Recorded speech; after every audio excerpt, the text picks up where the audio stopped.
Hello and a very warm welcome back to the garden. It's a stunning, really hot day here in June, and it's time to show you what's going on in our permaculture and no dig inspired kitchen garden.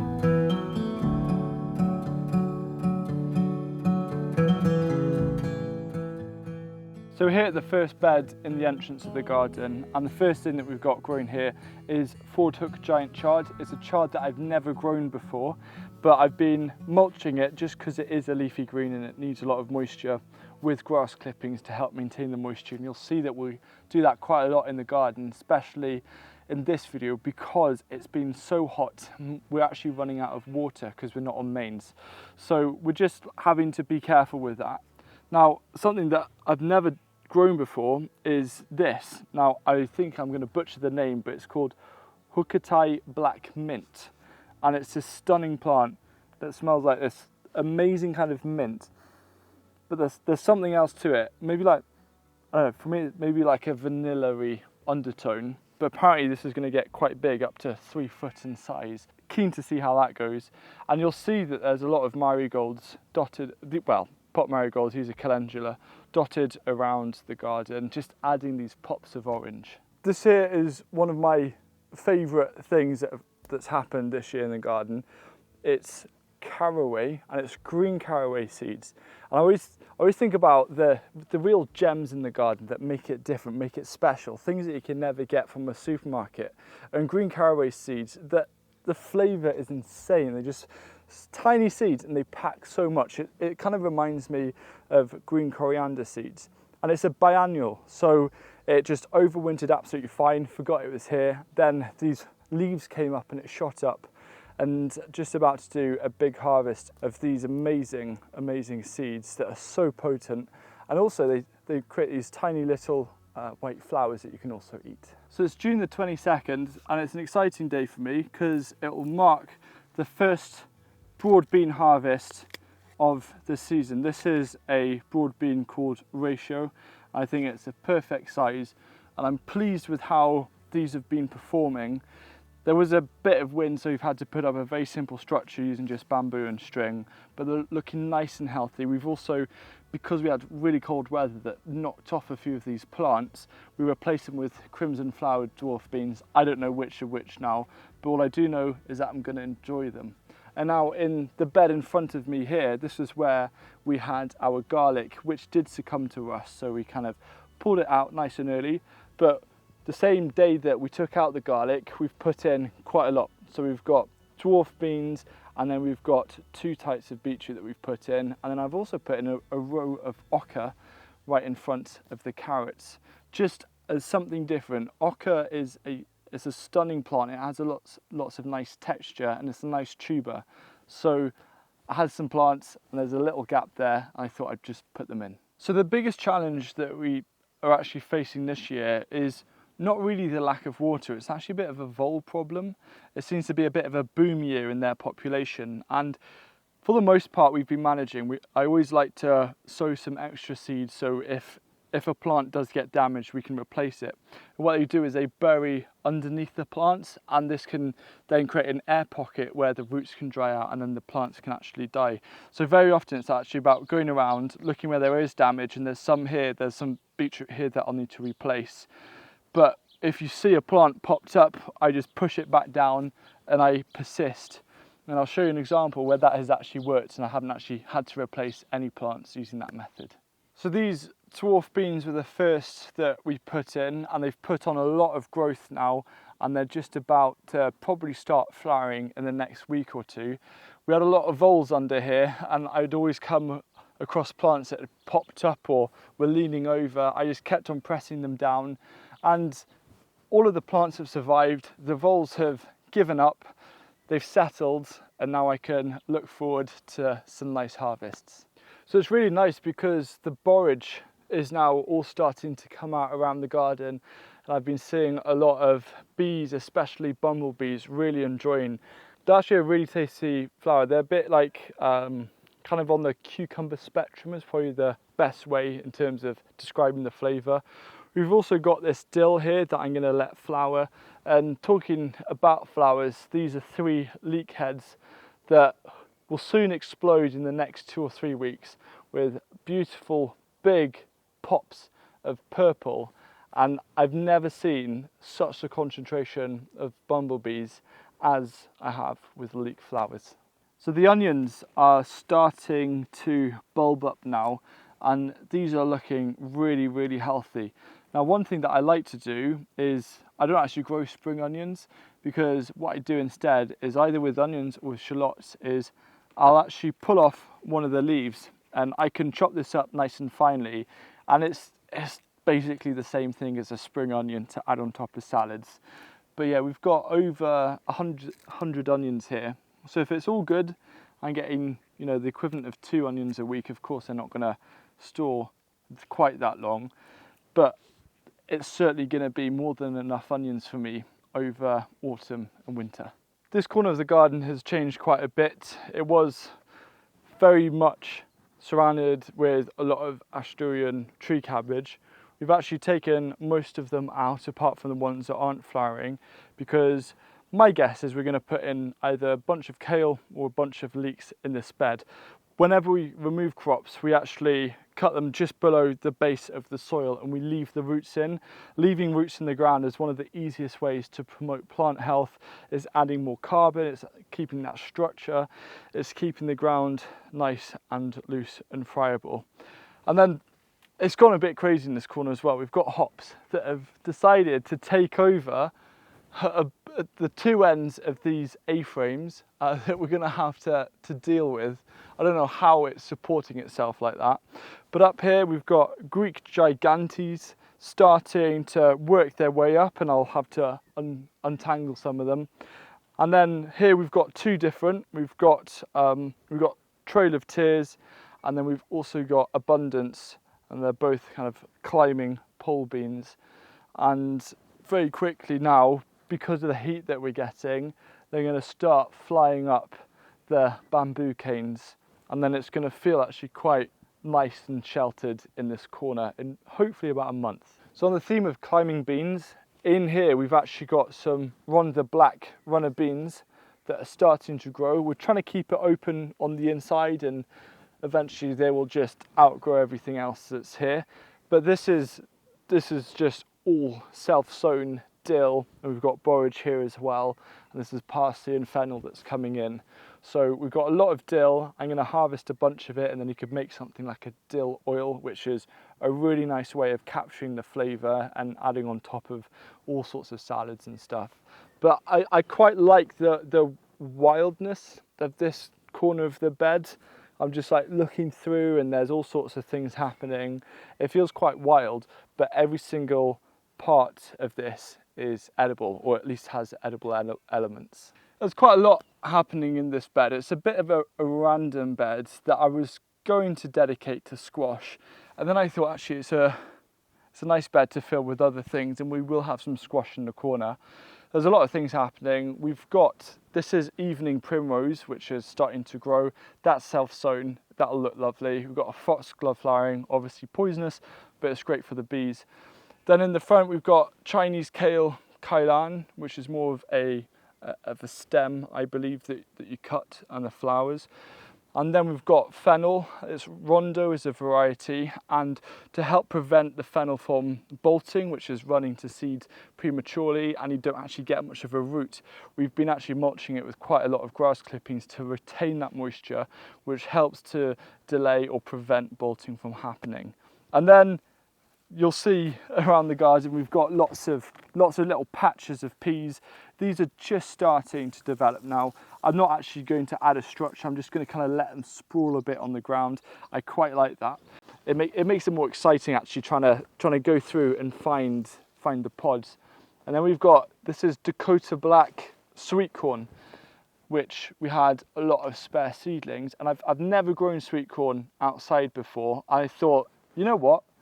Now's the time to do it. I've been telling myself it's impossible, but that's basically from other people that I've heard that from. So I thought, no, I'm going to do it. I'm going to see if we can grow sweet corn outside in this part of Wales. And then obviously I've got more peas in the front. That's Kelvedon Wonder. And I like this bed. I'll fill it with a couple of squash plants, but it just feels like there's quite a lot happening.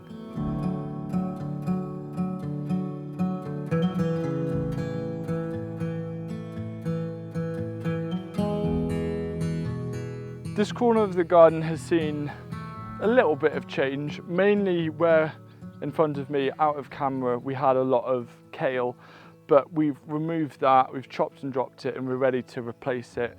We've got some better quality garlic that we're actually going to harvest probably in early July. And then here it's just our weird perennial bed, but I did have a lot of spare field beans. So we've put out these field beans here, and they're just starting to create the little beans at the bottom as an extra harvest. And very often my approach is, if I see a little bit of a gap and I've got some spare plants, I don't really care what it is, I will put it in. It's kind of my lazy approach to polyculture is, if there's a gap and if I feel that I have a plant that complements that gap, I will just stick it in and see what happens. All I've got left is I've got some runner beans to plant out here. Scarlet Emperor, a very solid, kind of quite a traditional variety. This will probably be the only Scarlet Emperor I grow in this garden, but I think this will be a nice corner for it. There's quite a lot of things happening in this bed. We've got telephone peas going up that wigwam, which will hopefully reach the top fairly soon. This is coriander, and I actually celebrated when it started running to seed, because I'm growing this here for the, not really the flowers, but for the green coriander seeds, and you can see there's quite a plethora of flowers starting to appear, so that is a really exciting sign. I then got a row, these are spare fennel, the rondo fennel that you saw earlier, 6 spare plants that I've put down here. Planted some Celtis, stem lettuce. This is our celery that again we're keeping moist, and it's really nice and moist and cool when I remove the mat of grass from underneath, because celery is one of those plants that just needs constant soil moisture. We've then planted a little row of carrots that have direct sown, and then these big things that look like beetroot or chard is actually mangelwurzel or mangelbeet, and they've been putting on a lot of growth. Now, for the most part, it's 2 plants each, and we're actually going to thin them to 1 plant each, but you can eat the leaves. So we're actually letting them grow slightly big. We're going to thin them. We can treat all of those leaves from the thinned one a bit like Swiss chard or beetroot, and there's a lot of food there just from the thinnings. And then we're going to allow those individual plants to grow on and hopefully become nice big plants. And then towards the end, we've got some more field beans. So field beans are like broad beans, but a dwarf version of both the beans and the pod, but they're really, really productive. And then a few peas in the corner. And talking about peas, right next to me here is Oregon Sugar Snap. And I've just been munching away on the first few pods. You want to start eating them when the peas are developing, and it's a really tasty snack. A new crop for me is yacon, and I was kindly given some spare tubers when I went to visit Real Seeds, and I thought I'd give them a go. I've heard some really good things about them, so I'm going to plant a couple in this bed because they can grow quite large, and apparently they do really like a generous handful of compost.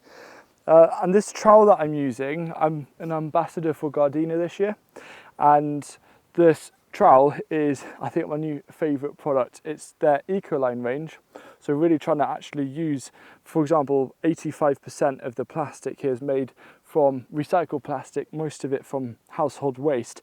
But the thing that I love about it, not only is it so durable, I've tried to bend it to no avail, but it comes with a 25-year guarantee, FSC wood as well. And yeah, just wanted to give it a very honest rating because of the size, it is so useful whether you're doing small holes or deep holes, and it feels very solid. I've been surprised how many trowels I've managed to bend in my time, so looking forward to putting this through its paces. So I'm just going to plant a couple of yacon here, and I'm really curious to see how these do because they're incredibly productive. They store well, the tubers, and it's my hope that they become a regular for this garden. In the foreground is a culinary field bean that we're growing. It's called Vesper field bean. I've heard good things about it. We're growing a lot here and also at our project site, and we're keen to see how they perform. This bed is one of the beds that I included in a couple of videos back about growing with a lack of compost. This is actually quite a low fertility bed. So we're just putting a few things in just to see how they cope. Legumes is one good one to put in, like the field beans, and also some peas here and some sweet peas. We're going to see how they do. But my favourite part about a bed, which I featured before in previous garden tours for this year, which we have a whole playlist so you can see month by month how the garden changes.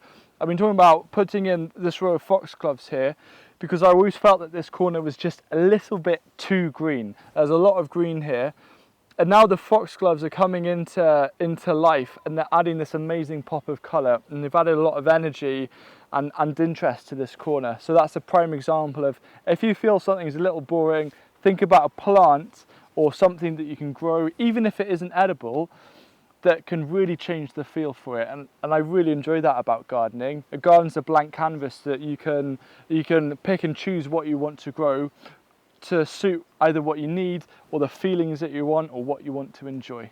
So in the bed in front of me, we've got some parsley, radish, borage, Asturian tree cabbage growing. And then here we actually have, this is a shoot type broccoli, so a tender stem type broccoli that we're growing here, broccolini, which is really going to be really fun. I love it. I think it's tastier than broccoli because the stem is the best part. When I'm eating a broccoli head, my favourite thing is actually to slice up the stem and pan fry that in a bit of butter.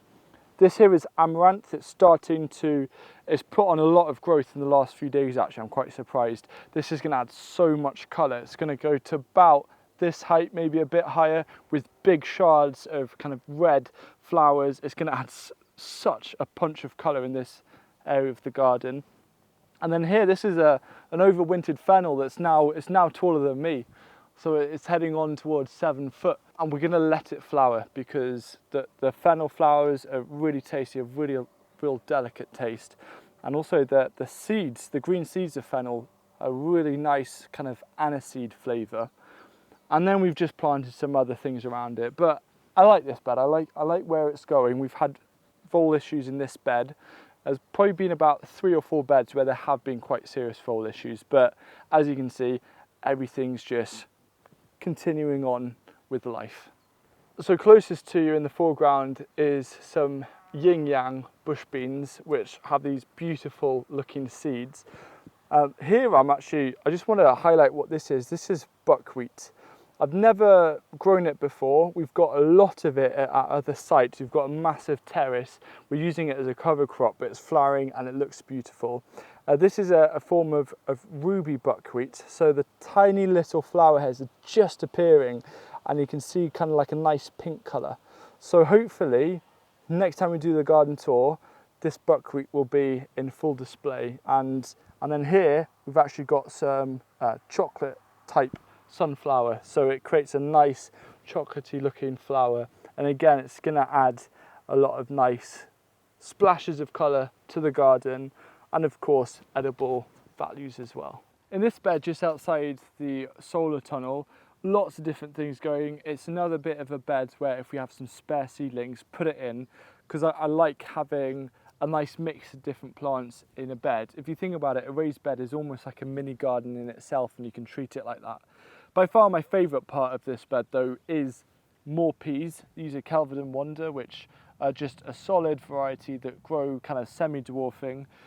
And then we've got more Wonder Black runner beans there, some more sweet corn, just lots of different things happening. And this is filling up quite quickly. So the bed that I'm sat at is our asparagus bed. Now just letting it all grow and die back naturally.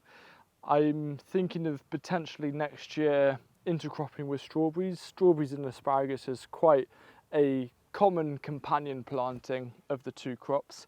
But I have put in the calendula hedge. In the last garden tour you could see all just the little plants, but now they're all starting to flower, and they'll be flowering now for as long as I keep on top of deadheading, another 2 to 3 months at least.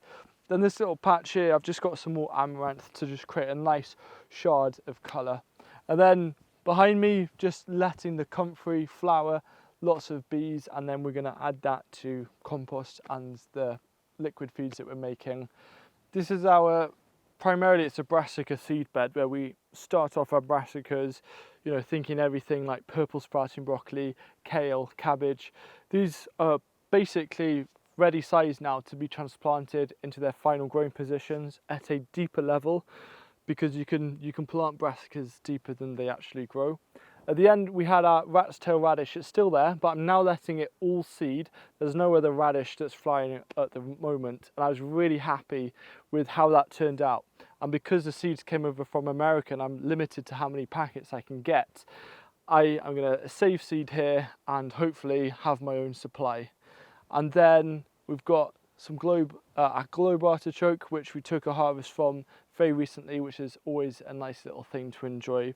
And some more climbing beans. You've seen that there's a lot of wigwams and vertical structures in this garden. I just think that having something, because quite a lot of plants are horizontal, having then these kind of, not unstrategic, but just these little pockets of vertical interest and vertical growth makes a small space feel a lot more full, but it also helps make, in a different way, it helps make a big space feel more interesting.